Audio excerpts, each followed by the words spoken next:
really, there's many, but the one that I like the most because it debunks everything is that it says that your name can be erased in the book of life. Boom. Boom. Your name can be erased out of the book of life. How can your name be in the book of life to get to heaven and then it can be erased? Psalm 69, verse 28 is one of the most quoted verses that people often use to say you can lose your salvation. But today, we're not following a teacher, we're going to follow scripture and context. The Word of God reads, Psalms 69:28, "Let them be blotted out of the book of the living, and not be written with the righteous." Here's the verse in the King James Version. Now, at first glance, it does sound like someone's name can be erased. However, context will decide its meaning. Now, the first question you should ask yourself when reading this verse is, who is them that's being addressed? Before interpreting anything, you must answer one question. Who is them? Because if them isn't believers, then the whole argument collapses on itself. Alright, let's read the surrounding verses.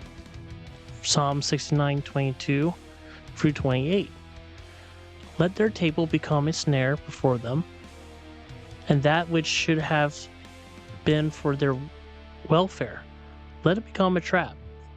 Let their eyes be darkened, that they see not, and make their loins continually to shake.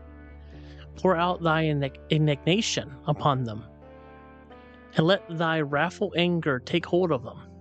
Let their habitation be desolate, and let none dwell in their tents. For they persecute him whom thou hast smitten, and they talk to the grief of those whom thou hast wondered.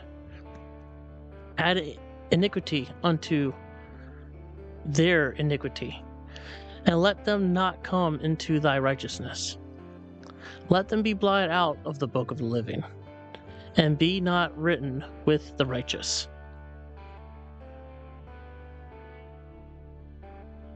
So when you read the verses 22 through 28, notice how many times it says, "let them." This entire section is judgment language, not salvation instruction.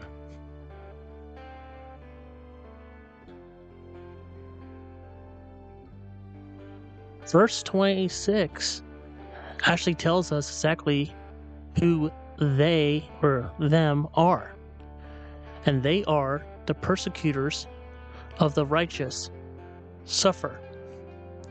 These are enemies, not saved people who are struggling in their walk. The book of the living refers to being counted among the living community on the earth, not the Lamb's book of life, as mentioned in the book of Revelation. Now, the phrase in verse 28, "not written with the righteous," that verse explains its meaning by itself. Not written with the righteous. These people are not losing righteousness. They never had it. Henceforth, that's why it says, "not written with the righteous." It's never been written. They never had it. This psalm is quoted multiple times in the New Testament about Jesus. These enemies are the type of people who are Christ-rejecting persecutors.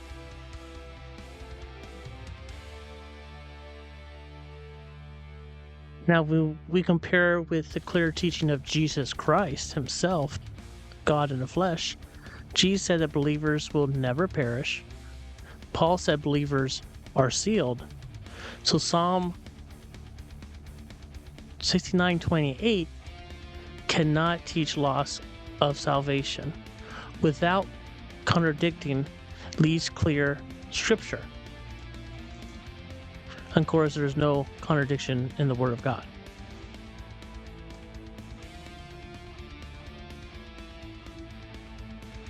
Psalm 69:28 is a prayer for judgment on Christ rejecting enemies. This is not a warning that a believers can lose salvation. Grace is not fragile, and eternal life means exactly what it means. Eternal, which means it's forever. And if you have made it to the end of this video, I encourage you, stay tuned to the end of this next segment, how to be saved, 100% assurance. If you do not know if you're going to heaven today when you die, then I encourage you, watch to the rest of this video to the end. Till next time, thank you, and God bless. Friend, this is probably the most important thing you can ever do in your life, is how to be simply saved, how you can go to heaven, according to the Bible. The Bible says that there's some bad news, that we're all sinners, stated in Romans 3:23. And because we sin, we deserve to be punished in hell because of our sins. But the good news is Jesus Christ, who is God's Son, and what he did, he died on the cross for all your sins. He was buried and he rose again in order to give you eternal life, which is in heaven, offered to you as a free gift from God. And how do you get saved, friend? You simply just need to believe that. Believe on the Lord Jesus Christ, and thou shalt be saved, as stated in Acts 16:31. And this is done purely just by our faith in Christ alone, and not of works, simply by believing. And once you believe that, Jesus said in John 6:47, very verily I say unto you, he that believeth on me have everlasting life. See, Jesus says you have everlasting life. That means this life has no end to it. It goes on forever, which means you are saved forever. You will always go in heaven forever because you believe what Jesus did for you. You believe in the gospel. And also, Jesus, just to make himself clear, he did say in John 5:24, verily, verily, I say unto you, he who hears my word and believes on him that sent me. Again, Jesus says, have everlasting life. And then Jesus says, shall not go in condemnation, but is passed from death unto life. You see, Jesus said, word for word, you will never go to hell, and you don't have to worry about that. He said, if you only believe what he did for you, then you're going to heaven, and you're saved forever. Now, friend, can you see how this is good and exciting news? Now, the question you need to decide for yourself is that, do you believe it? Friend, do you believe you're saved purely by God's grace, which is done by your faith in Jesus, and that God promised you heaven as a result of doing that because Jesus died for you? See, your eternity depends whether you believe this or not, and that is your choice. But would you believe it before it's too late?